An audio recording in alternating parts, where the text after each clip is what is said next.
UFC Fight Night Vegas 91, Nicolau versus Perez just took place, and oh boy, I can barely get myself composed right now to make this event recap video. I don't know how I'm going to sleep later on. There was so much on the line in every single fight, and we start straight away with the early prelim opener of, this is my reaction and breakdown of the card.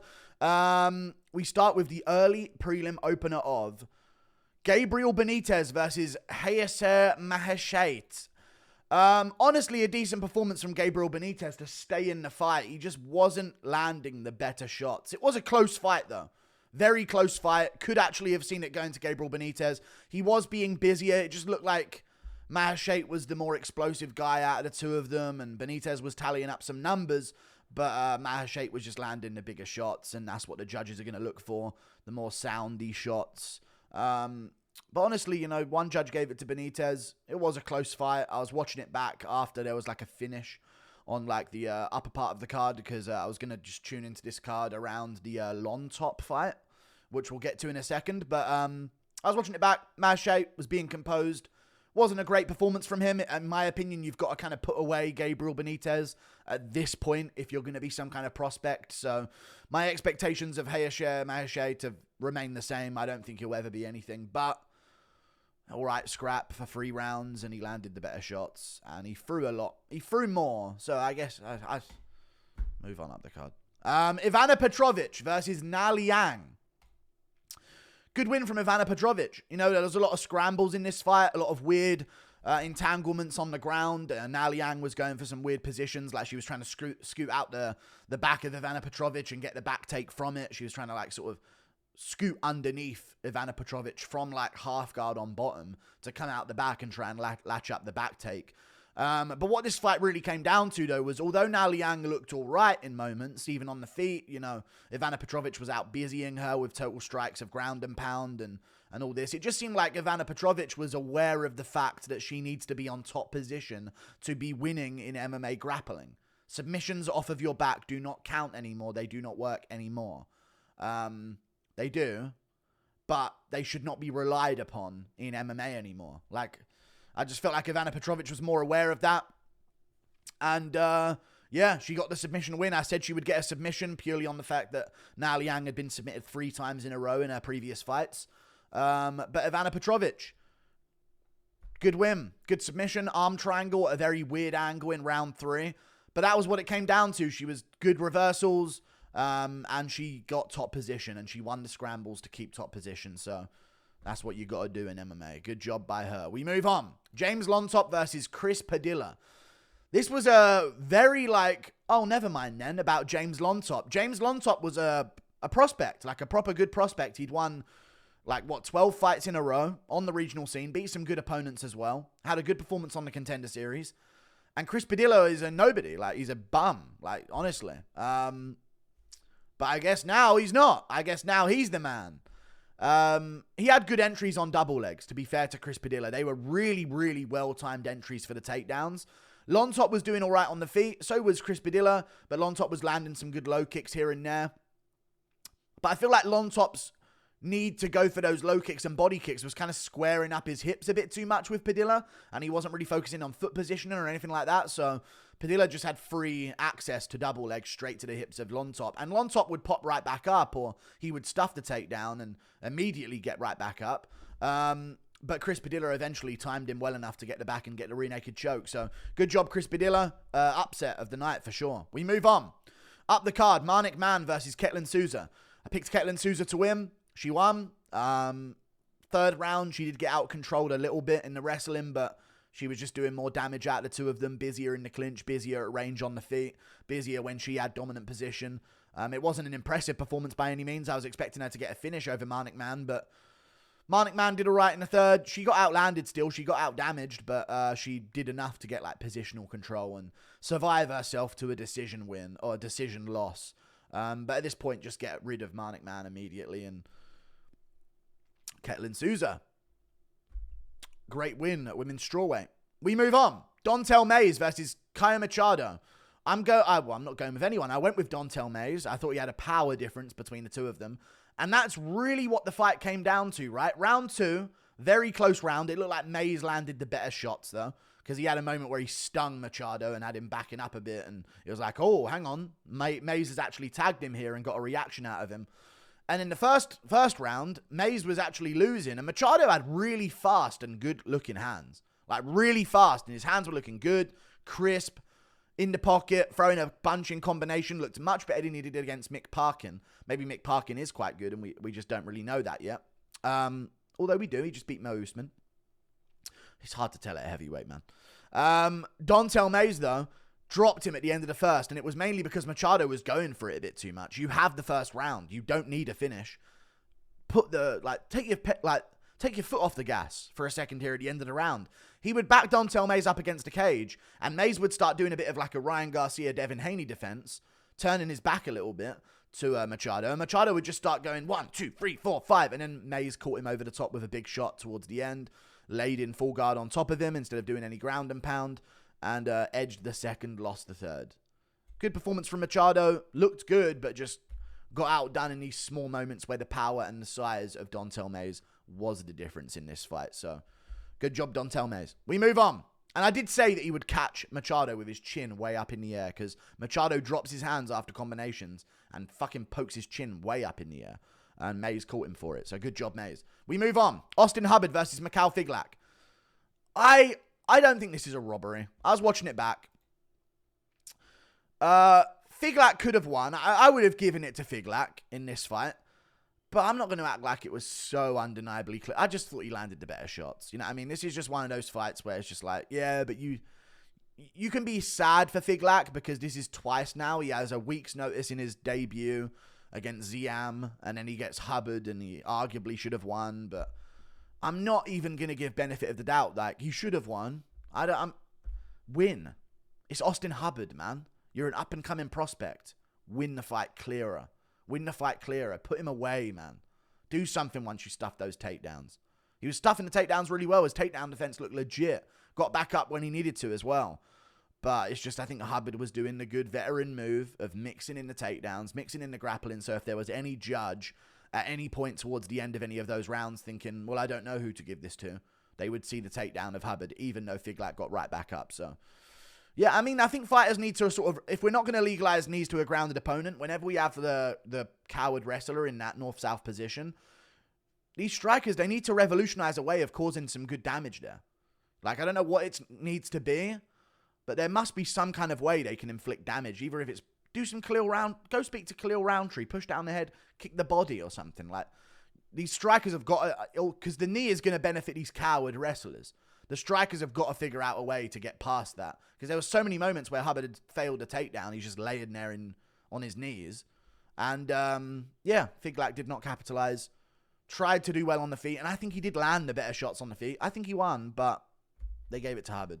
Should have been clearer for Figlak. End of. We move on. Up the card, Rani Yahya versus Victor Henry. Okay. Now, this one was actually an interesting one because, I mean, Victor Henry's just, this was obviously going to happen. Like, this was the lock of the card, everyone's lock of the card, I would imagine. And Victor Henry beat him up whenever they were on the feet. Round one, though, Yahya did weirdly okay. Never got a single takedown. Never established any real control time. And whenever Victor Henry would end up on top, you know, he would hurt Rani Yahya. He would drop him. He would try and be in half guard. But Yahya's just so good at, like, only giving you the back of his head. If you know what I'm saying. And that is a jump scare. The back of his fucking head. Jesus Christ, what an atrocious fucking Barnett, says I. But either way, he would hurt Rani Yahya, but then he would have trouble putting him away from there because it would be an awkward position. He's like holding in on a half guard and showing the back of his head only. And Victor Henry would try and separate an elbow, but Yahya was toughing it out. But whenever they were on the feet, Victor Henry's levels above, was getting hit with shots, but was just putting together more volume. And it's fucking shocking that he couldn't actually like put down Rani Yahya in the third round there. But Perez can flatline Nicolau in one punch. Like, it's interesting how Yahya was actually finished standing TKO there. I thought for sure he was going to get laid out cold by Victor Henry, but Henry's power ain't the best. Good volume, though. Good awareness, good takedown defense. This was obviously going to happen. Yahya's 50. We move on. Up the card to another fight, which was Tim Means versus Uros Medic. I picked Uros Medic by first round TKO. And Uros Medic gets it done by first round TKO, which was really a KO because they say TKO. It was a KO blow. Wicked uppercut from Uros Medic. I was worried for him for a second in this fight, though, because I was like, damn, dude, Means looks strong in the clinch here. Like, he immediately pushed Uros up against the cage. Uros was doing good on the feet. Both guys landed here and there. But Means was really pushing him up against the cage, trying to ragdoll him. Uros would do a really good job of immediately getting back up to his feet and making sure that Tim Means got no control time from it. So, as soon as those first 3 takedowns didn't work from Means, you could actually see on his facial expression, like, oh, fuck. You know what I mean? Like, I've just given it hard for 3 takedown attempts, and I've not got any of them and no breathing time whatsoever. So, Uros Medic puts him away with a nasty uppercut as Means is, like, hunching over. I guess he thought another takedown could be on its way, seeing as how desperately Means shot the first 3. And puts him down with a nice, loaded right rear uppercut. Right on the inside, clean on the chin, puts down Tim Means and finishes him off. Nasty work from Uros Medic in that fight. We move on. Jonathan Pearce versus David Onama. I thought this was a very close fight, you know. I would have been salty, yeah, because it was against my pick. But once I'd calmed down, I could have seen that going Pearce's way. Now, I can see it going Onama's way, but I was telling my live chat after the first round, I'm like, I don't know, dude. That's a pretty close round, and I know Onama landed some decent jabs and caused a little bit of a mark on Jonathan Pearce. But Pearce landed some decent body kicks. And I think he landed his own good punch. And then he got a takedown. He didn't establish any control time, but he was just holding on to David Onama. And it's always worrying on how the judges are going to see that. I think it's just a grey area that the UFC loves to have, because it just makes them so you can't really call anything a robbery. Like, listen, Austen Hubbard, you know, like, Austen Hubbard did what Pearce did to Figlak, in a way. But what Pearce did to Onama, you know what I mean? But they just didn't value it there. But either way, Onama won. I think he should have won, looking back at the first round and the shots that he landed and the damage that he caused on the eye and the nose. Stiff jabs from David Onama right on his chin. I had him winning the first round. I had Pearce maybe getting it, though. It was very close. 1-1 going into the third. Round 2, clear Jonathan Pearce round, and I was raging about it because Jesus Christ, David Onama, study. Like, do a fucking Sudoku or some shit, man. You need that IQ up. You're dumb. You're a dumb person. All of the ability. I actually called that he would be able to reverse the back takes because his hips are the thinnest out of anyone on the entire roster, maybe. It's hard to get him in a back take position if you're not locked up a body triangle. And Jonathan Pearce never learned from that the entire fight long. Never opted to, like, go for a body triangle. He had it sometimes, but rarely. You know what I mean? Rarely. He would often just leave it with these lazy hooks in on the back and not focus on trying to lock that position up, and then Onama would end up on top of him. But luckily for Pearce, Onama's dumb, so he would jump for some kind of dumb thing, like pouncing on the guy's back as he's standing back up, and then fall off the top of him. So luckily for Pearce, David Onama's got 10 IQ. But round 3, he pulled it out the bag. At the end of it looked like Pearce was starting to get to him, but at the early part of the round, for the first 3 minutes or so, it was just Onama picking him apart at range with kicks and straight shots. So I went with Onama as an underdog. I got Onama as an underdog. I had a few underdogs this card, but not enough. We move on. Austen Lane versus Jhonata Diniz. This was a nasty one. This was a really weird KO as well from Jhonata Diniz. Austen Lane, I was worried about my pick in the first round because I was thinking, oh my God, Austen Lane. He's just taken down Diniz in the first round, and he spent the entire round on top of him, basically. The entire round on top of him. And I was worried. I was really worried, like, oh God, dude, is Austen Lane, this Bilal Muhammad on HGH monster, going to fucking beat Jhonata Diniz in his debut? Jhonata Diniz is this hyped up glory kickboxer. 3 rounds with Verhoeven, dude. He kept it competitive. You know what I mean? There's a lot of hype on him coming into this. So if you'd have lost that, it would have been bad. But to be fair to Jhonata Diniz, he stayed patient. He kept his guard. You know what I mean? Most heavyweights don't. Most heavyweights, I know this is crazy to say, but they just don't have their knees up when they're on their back. They'll just let their legs go flat to the ground sometimes and just get mounted by Tybura again. You know what I mean? Sorry to Ivasa. But Jhonata Diniz kept his guard. He looks like the thing that ate Wellington Turman. Full guard back, reclaiming half guard, making sure that Lane didn't get him any dominant positions. He got a dominant mount at the end of the first round, but Jhonata Diniz stayed safe, bucked out of it a few times.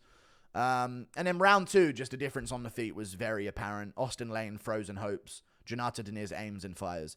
You know, Lane was throwing with his eyes closed and chin up in the air, and Jhonata Diniz was throwing with his head straight. I said this in the prediction video, if you go back and watch. That's the big advantage that he has. Dude, it's so hard to find this guy's chin. He's shorter than some of these guys, and he was shorter than Lane. But his head, it's like he did that drill where you try and trap something between your jaw and your neck. And his head is always locked in, forehead first. He knows he can take a shot to give one that way. So he just starts loading with like a 1-2-1 like type combination, you know. Dangerous stuff. Jhonata Diniz, the KO looked funny. He wobbled Lane a few times beforehand, but the KO was like slow motion replay. But actually that was no slow motion. That's just what the KO looked like. He got a performance bonus as well. Good job to Jhonata Diniz. And Austen Lane gets put out cold again in a hilarious way. We move on. Karine Silva versus Ariane de Silva, otherwise known as Ariane Lipski. Karine Silva won the fight, very clear. Won the second, won the first. I thought she lost the third round, I'm going to be honest. I thought the knees to the body in the clinch from Ariane Lipski and some of the shots at range as well were better than whatever Karine Silva did to her. But in the first and second round, it was just too many dominant positions for Karine Silva and not enough done on the feet by Ariane Lipski. Karine Silva would get the back quite a bit and spend a lot of time there fighting for rear naked chokes and things like that. They both ended up in leg entanglements a few times as well. I have no idea how Adelaide Bird gave the third round to Karine Silva. I thought that was clearly Ariane Lipski's based on damage, but you know what? They went with Karine Silva unanimous. I thought she won 2 rounds to 1. I thought this was another lock of the card, so glad I got this one correct. We move on. Up the card, Bogdan Guskov versus Ryan Spann. Great performance. Well, no, it wasn't a good performance by Bogdan, but he got the KO win, and that's all that matters, right? He got taken down in round 1, and I was worried for him again, you know, because the meme of the Anthony Smith lookalike, you know, you wanted him to go on and do well. But I thought, man, Spann's good. Spann's dangerous on the feet, and he cracked Bogdan early, and he got takedowns. Now, I do want to mention he also cracked another thing. He was a nutcracker in this fight as well, because he got the clinch twice, failed 2 takedowns early, and then groin-shotted Bogdan. Just like, oh shit, I failed a takedown. I'm Bo Nickel. And need him in the groin.